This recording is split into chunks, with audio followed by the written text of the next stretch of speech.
بسم اللہ الرحمن الرحیم۔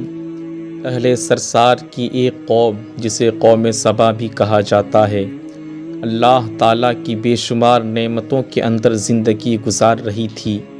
یہ قوم ایک عظیم تہذیب و تمدن کی مالک تھی۔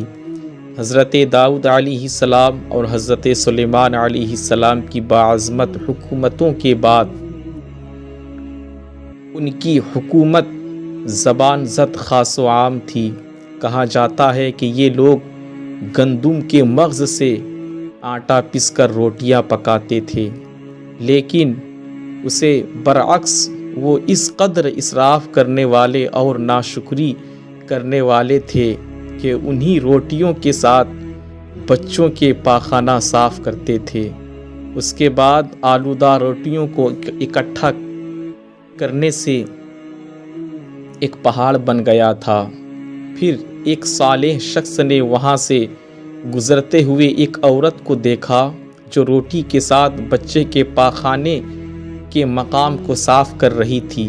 اس شخص نے عورت سے کہا، تیرے اوپر افسوس، خدا سے ڈر، کہیں ایسا نہ ہو کہ خدا تیرے اوپر اپنا غضب ڈھائے اور تجھ سے اپنی نعمت چھین لے۔ اس عورت نے جواب میں مذاق اڑایا اور مغرورانہ انداز میں کہا، جاؤ جاؤ، گویا کہ مجھے بھوک سے ڈرا رہے ہو۔ یہاں تک سرسار جاری ہے، مجھے بھوک سے کسی قسم کا کوئی خوف نہیں۔ کوئی زیادہ عرصہ نہیں گزرا تھا کہ اللہ تعالیٰ نے ان لوگوں پر اپنا غضب ڈھایا۔ پانی جو کہ زندگی کی بنیاد ہے ان لوگوں سے چھین لیا، یہاں تک کہ قحط نازل ہوا۔ بات یہاں تک پہنچ گئی کہ ان کی ذخیرہ کی ہوئی تمام غذا ختم ہو گئی۔ آخر کار وہ مجبور ہو گئے کہ انہی آلودہ روٹیوں پر ٹوٹ پڑے جو ان لوگوں نے اکٹھی کر کے پہاڑ کے مانند ڈھیر لگایا ہوا تھا، بلکہ وہاں سے روٹی لینے کے لیے صف لگتی تاکہ ہر کوئی وہاں سے اپنے حصے کی روٹی لے سکے۔ کفرانہ نعمت فقط اور ان کی بدحالی کے بارے میں متعدد روایات موجود ہیں۔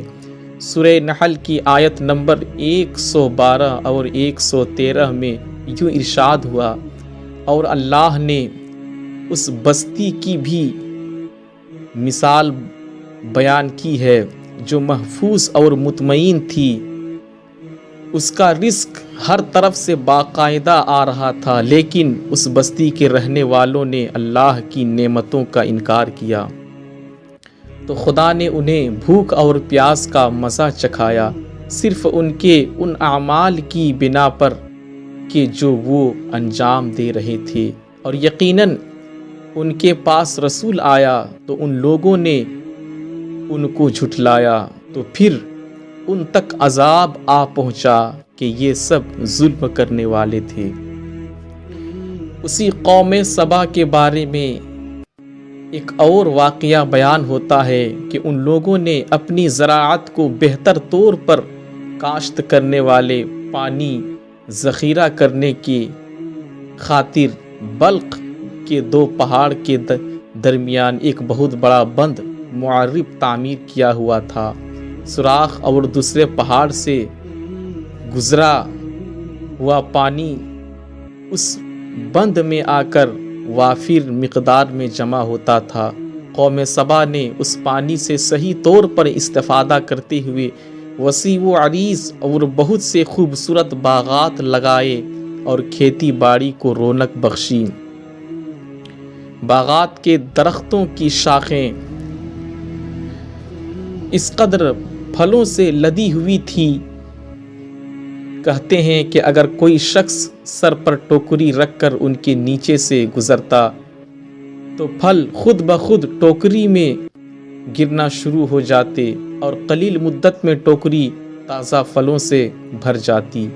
لیکن نعمتوں کی کثرت نے انہیں شکر کرنے کے بجائے سرمست اور غافل کر دیا تھا، یہاں تک کہ ان کے درمیان بہت بڑا طبقاتی نظام وجود میں آ چکا تھا، ان میں سے صاحب اقتدار لوگوں نے کمزوروں اور ضعیفوں کا خون چوسنا شروع کر دیا تھا، یہاں تک کہ ان لوگوں نے خدا سے ایک احکامانہ التماس کیا جس کا ذکر سورہ سبا کی آیت نمبر 19 میں ہے۔